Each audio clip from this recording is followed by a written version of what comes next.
Hi everyone, welcome. For those that don't know, I'm doing a video series called What's Wrong With Me, which is essentially a 10-year span of time that I'm going over, stretching back to April 2009 when I was in a car accident, which you can hear about in part 2, that pretty much changed my life forever. And I'm chronicling the decade since and trying to figure out ultimately, why am I not healing? So, yeah. I was going to combine the next two big events in my life into one video, but I decided against that. So this is going to be part 5. The time that I was 2 days away from being homeless. So we left off in part 4 with Julie was moving, so we had to move out as well. And we eventually found an apartment that we could afford. My ex was working at the time. And I'm gonna stop dancing with the pronouns, I think, because it just seems kind of redundant at this point and unnecessary. My ex is a dude, it was a guy. So from here on, I'll still refer to him as my ex in parts because I won't use his real name, but I will be saying he, his, him, stuff like that. So yeah, it was a guy. There you go. Let's continue with the story. We move into these apartments and they were fine. You know, it was what we could afford. They certainly weren't like slovenly slumlord type places I've seen and lived in much worse. So, you know, it didn't bother me that much. I did have to stop going to Anytime Fitness though, because we couldn't afford it. It wasn't in the budget anymore. We pretty much lived off of ramen and peanut butter sandwiches, which to me was fine. And in the end, to me it was, you know, I had a roof over my head and a bed to sleep in and I was being fed, and there you go. You know, I'm not gonna complain. In lieu of not being able to go to Anytime Fitness anymore, I started walking around the apartment complex because it was some exercise at least. The complex itself had a big square parking lot area. Like it was just like buildings in the middle and then just surrounded by parking spaces in a big giant square. I just walk around that. This does kind of beg the question of why didn't I apply for disability? I did. I did apply for disability and I was, of course, denied. I didn't know at the time that you had to press, really, because I didn't know that pretty much everyone is denied. But by this time, I was I'd been burned by the system. And I've tried actually one other time, other than this time, to get disability. And I will go over that when we get to the future parts of the story. But yeah, I applied for disability, was denied, and I kind of just threw my hands in the air. You know, I was like, I'm done. Like, I'm done fighting this system. The system isn't made for people who really need it. So yes, I did try and get disability, but it didn't work out. And so to get some money, because we knew we wouldn't be approved for any kind of normal loan through a bank, my ex started going to community college and taking the loans as a way to kind of help pay for everything, because at the time he was entry level where he worked and wasn't making quite enough. Even though we had cut out as many of the extra things as possible, we still had car note and insurance and rent. And also the added benefit of my ex, you know, working towards an associate's degree. I guess the thought process was, you know, we're both already in debt. We both already have crappy credit. What's more debt, you know, it's just... At least there was a goal, I guess, a silver lining in working towards some kind of degree, which could help him in the future. The problem with my ex is he rarely saw anything through to the end. He either got distracted or if he didn't want to do it, he didn't do it, which came into play a lot. But this, again, is not a smear campaign against him. I am not here to badmouth him. It's the nature of things, and it was the nature of him as a person. And I doubt he would deny that. But the point is, that's what our life was like then. So through community college, he met a friend named Justin. And I forget exactly how they met. It was in a class, but somehow they knew each other prior. It was either through a friend. I think it was through a friend. So my ex was pretty much doing work, school, hanging out with his new friend. And then I was doing, walking around the apartment complex, bedridden, sitting in chair when possible. And then something I will cover after the series is over is the importance that World of Warcraft played in all of this. So keep an eye out for that later in the future. That's the lay of the land at this point in time. It was we were surviving but not thriving. Eventually I met Justin and he started coming over to hang out. He was a cool dude. We got along fine. And it was cool to have company. With my ex working in school and hanging out, we didn't get to see each other as much. And so it was cool to make a new friend and B, have someone else to hang out with, especially since I was mostly housebound. Eventually, Justin's younger brother started coming over to hang out too. And that was cool. He was super cool. Me and him got along really well. Sometimes I would get brave and I would go to their house and they would have bonfires in their backyard because they lived in the country. And yeah, we'd go over there and we'd just hang out, and it was nice. I mean, in an era that was so almost autopilot, it was nice that there was some pulse somewhere as far as a connection to the outside world and being social and not, being in a cocoon. And as I said, I'm lying down when it hurts too much. I'm sitting in the chair when it hurts too much, and I'm bouncing back and forth between those two things still. The point of prefacing all this is because of the incident that happened that was the reason I almost became homeless. So one night they come over and they hang out, and we kind of branched off. My ex and Justin went by the patio. They opened the patio door and they sat by it, and they were having a visit with Mary Jane. And me and the younger brother, we didn't do that. So we were over in the living room doing our own thing. And then all of a sudden, there's a knock on the door. And that was weird because the only people we really talked to, or that my ex really talked to, were already there. So that was weird. My ex goes to open the door, and it is the cops. The police were at the door. My ex immediately steps outside and closes the door. Because keep in mind, they had been, partaking by the patio door. They were blowing it outside, but, it's a very, very potent thing. So would the smell be, noticeable? So that was the reason my ex stepped outside and closed the door, was to kind of protect everyone else involved. But then it morphs into something even more strange because, yes, my ex stepped outside with the cops and shut the door. But then my ex never came back. It was as if he vanished into thin air. I was kind of running through all the ideas. I was like, was he kidnapped? Were they really cops? Were there like serial killers that would go around dressed as cops abducting people? Was he in a ditch somewhere? I was worried. I was scared to death. Anything is possible, I don't like to think, well, that could never happen. Oh yeah, it could. How many stories do you see about people being abducted or killed and others are like, oh, I didn't see that coming. Of course you didn't, because you usually don't.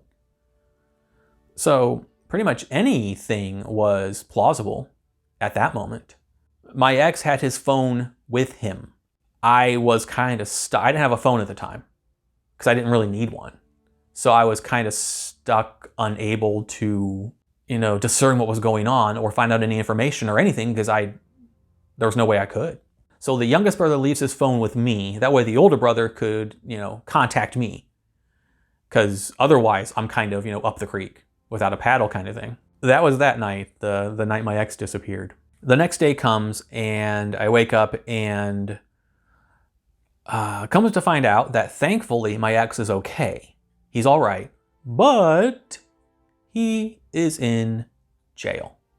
He used his one phone call to call Justin to let him know what was going on so that they could let me know what was going on. 1 minute, we're all hanging out, and next minute the cops show up, my ex disappears, and he is in jail. Now you might be asking, why did he go directly to jail?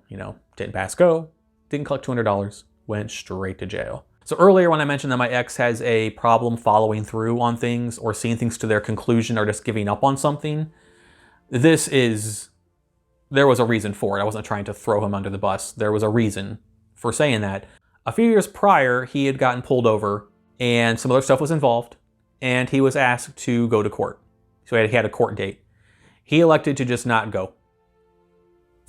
And yeah, because of that, there was a warrant out for his arrest. And that's what happened. I don't know how they found him, or like if they just randomly drive around apartment complexes checking all the plates they can find. I don't know. It's not important really. But point is, they found him. They came and got him at like 11 o'clock at night. I forgot to say that. This was like 11 o'clock at night. And yeah, to this day, I still don't understand, like, were they just driving around 11 o'clock at night checking random plates? I don't know. I don't know. It was a very, very odd situation. Even beyond the oddness of the entire situation that, was going on at the time. So yeah, my ex is in jail. And it was a little weird. It was weird. I'm not laughing because it was funny. I was laughing because it was just like, what? There I am, still bedridden, still injured, still trying to recover. Some mobility, but I'm anywhere near better. And then my ex is in jail. So yeah, for something that could easily have been avoided. So at this point, rent is due in a couple days. My ex had already written the check, but had not dropped it off.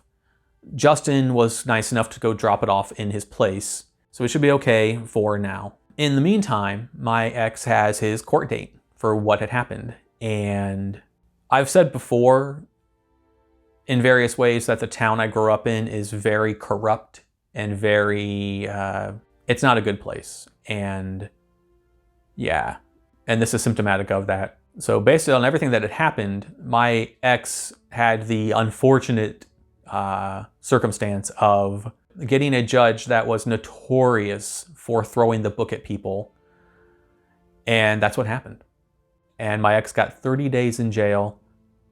No chance of getting out early. No nothing. He was 30 days firm in jail. I'm still in this, like, when things happen like that, my first instinct is to problem solve. I really don't I was worried and I was scared, but at the same time, my internal gears are turning on how to solve what's going on. Once I found out he was in jail and had his court date and got sentenced to 30 days, okay, now I know what's going on here.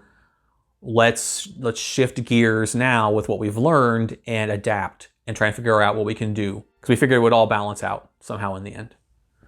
It did not.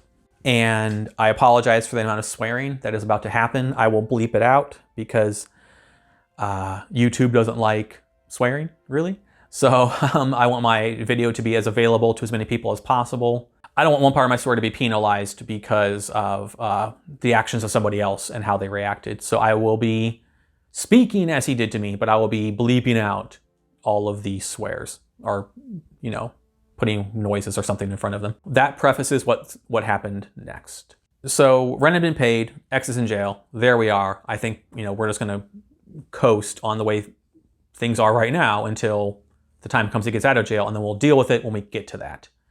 No sense in, unnecessary stress on something that I can't control. But then that all changed. There's a knock on the door a few days later. I am, at that moment, in bed resting. And I was like, I don't know who you are, but I'm not answering the door. Go away. Until I heard a key go into the lock and the door unlock. Then I got up as quick as I could, considering. Next thing I know, the door's opening and two people are walking inside the apartment.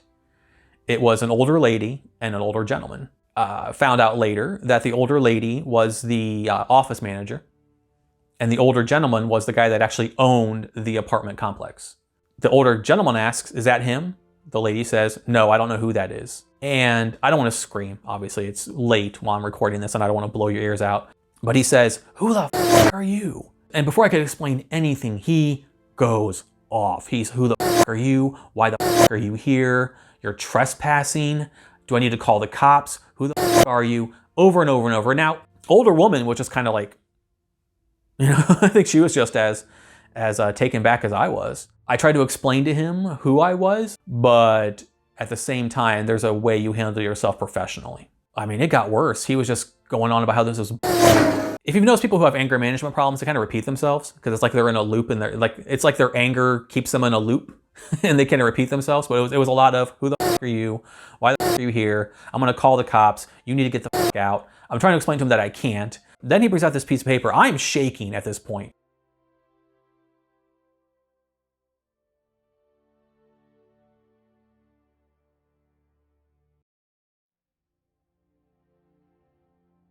I don't have an aversion to confrontation. 5 minutes ago, I was laying in bed resting. Now I have this super stressful, super like, holy crap moment where I have somebody yelling at me, screaming at me so much that like their spit is landing on my face. I'm stuck in this situation. I cannot get out of it. There's nothing I can do. I have to stand there and take it. So yeah, he was just a blown gasket. This entire time he's had this piece of paper in his hand and he's been waving it around, and as he's been doing his little tirade thing. And then he finally addresses it, and he says, do you know what the f this is? Huh? Do you know what the f this is? And these are all verbatim quotes. I will never forget this moment and the stuff he said to me. And of course I didn't know what it was. I'm not psychic. I don't know what that paper is. He throws it at me. It hits me in the chest, falls to the ground. He yells, "That's a fucking eviction notice. You're out in 5 days." And then leaves, slams the door so hard that pictures fell off the wall and broke. That was intense and like ended as fast as it happened. And I just stood there in just that state of shock and awe, kind of thinking, did that really just happen? Now, I said when things happen, I immediately go into problem solving mode. If there's a problem, I need to fix it. So I was like, okay, there's this new problem. There's an eviction notice on the ground. I have 5 days to get out. I forgot to add also in his tirade that before he left, he also said, "I'm tired of the hassles. I'm tired of your guys' I'm tired of the complaints. I'm tired of it all. Get the f out." I realized then that he had us confused. I've noticed this about anger management people, is that there's such a high level of irrationality to them that they don't always think clearly, but they don't have to because they've convinced themselves that they're angry and that's that. But once he said all that to me, I realized he had us confused with the apartment across the hall because they were loud, they had parties, they were just obnoxious neighbors. We meaning my ex had, but on behalf of both of us, complained about them. Some of the complaints that he was saying were about us were from us about them. He was confused. He was merging 2 apartments into one, and it wasn't us. We've always been historically very quiet. So back to where I was, kind of shell-shocked, kind of taken aback by it all. And I had this eviction notice in my hand. I jump right into problem-solving mode. Okay, what do I need to do? I need to fix this. My hands are kind of tied here. And if you're asking why we got the eviction notice, it wasn't because of the noise complaints. It wasn't because of the owner being confused on who he was talking about. It's because the rent check bounced. So yeah. I am standing there with this eviction notice in my hand. I messaged Justin, we're being evicted. And I have 5 days to find somewhere else to live. I talked about how the one time I had contacted my mom was when I was almost homeless. This was the moment. This was the moment. I didn't have my ex's phone, so I couldn't contact his mom or dad or sister or brother or anybody. I was stuck. I had no one to contact. My dad was states away, and I didn't have his number at the time. I wasn't in contact with either of my brothers at the time. So I was on an island unto myself. I was really in a really, really difficult position at this point. And my ex couldn't help because he was in jail. And this is when I reached out to my mom. I sent her a message in Facebook. I forget the exact wording of it. But basically it was, I'm days away from having nowhere to live. If there's any way you could help me out, I would appreciate it. I was in a desperate situation, But, she has a lot of friends. I thought maybe one of her friends could put me up. I've known some of them since I was a tiny kid, but none of that happened because she never responded. I heard through the grapevine that she claims she never got the message, but I don't think she understands that Facebook lets you know when people see your messages. It'll tell you the date and time that they saw it. So it was viewed, and it just wasn't responded to. There was, electronic proof that, yeah, it was seen. It was seen. I was stuck, and there I was, trying to problem solve, trying to fix this or work around it, think of any possible solution, but it was just roadblock after roadblock after roadblock. And then me, Justin, and Justin's brother started having a dialogue about maybe I could stay with them. They were my last resort. 2 days later, I am sitting in the apartment having an hour-and-a-half discussion with their parents. I had never actually formally met either one of them. I had seen them briefly when we would go out to hang out for the bonfires, but never formally actually, we never sat down and talked. I forget the exact week, days of stuff happened, but we'll say to make it easier, we'll say it's Monday to Friday. If I was given the eviction notice Monday and I was trying to problem solve and I contacted my mom, was trying to problem solve Tuesday, and that bridge was burnt or stayed burnt. Wednesday, I met with Justin and his brother, their parents, and you have to realize that I'm sitting there talking to them knowing that this is, it's Wednesday, we're saying, but on Friday, I have to be completely moved out. If this lifeline didn't work, I'm homeless and there's nothing I can do about it. Nothing I can do about it. 2 days away from being homeless, Legitimately homeless. Nowhere to live. No money, no phone, nothing. The car had been towed, so I couldn't even live in the car, my car. I couldn't live in that because it's impounded. But as one could probably guess, they were gracious enough to take me in. Just 48 hours from uncertainty and a broken, busted body with no money, no phone, no contacts, no nothing. There was nothing I could do. Nothing. I was stuck. Yeah, it was very real fear or very real reality that was staring me in the face. And then the next day, the dad brought his truck and a hitch, and we packed what we could onto there. And yeah, one night away from being homeless, one night away from being evicted, I was staying with a new family. They had a spare room that they let me move into, and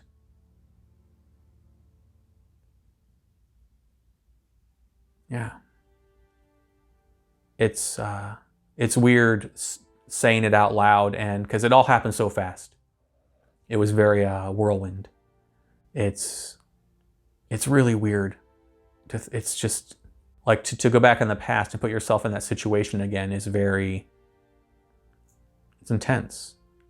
What if they had said no, And they had every right to say no. They didn't have to say yes. They didn't have to take me in. They didn't know who I was. I was a stranger to them. I was essentially just their son's friend's boyfriend. Even though things got really intense there, and even though moving there was ultimately what led to the downfall of my relationship with my ex, I will never forget that act of kindness. They saved my life.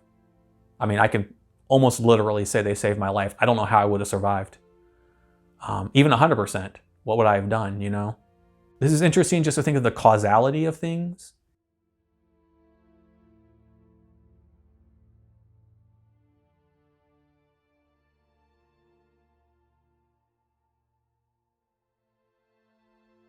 That is the story of how I was 2 days away from being legitimately homeless with nowhere to live and nowhere to go and no one to contact. And if they ever happen to watch this, you have my unending gratitude. Thank you. You didn't have to take me in. You didn't know who I was. Even though there was no happily ever after on this, in this moment, it was good enough, and it was better than the nothing I had as far as options. Without going into more details, Justin is no longer with us. And even though he's no longer with us, I want to thank him and his brother for sticking their necks out for us. They didn't have to. And they knew it would be a hard sell, especially considering the nature of the family dynamic, but I won't get into that. That is not important to this story. And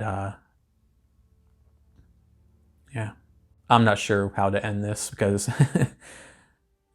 when you delve into the past, into the deep end, as I've been calling it, sometimes it just kind of washes over you, and you just kind of have to sink to the bottom and just take a look around, because you're consumed by it. And that's kind of where I'm at. I'm just kind of in a zombie state, I guess, about it all. I'll never forget it.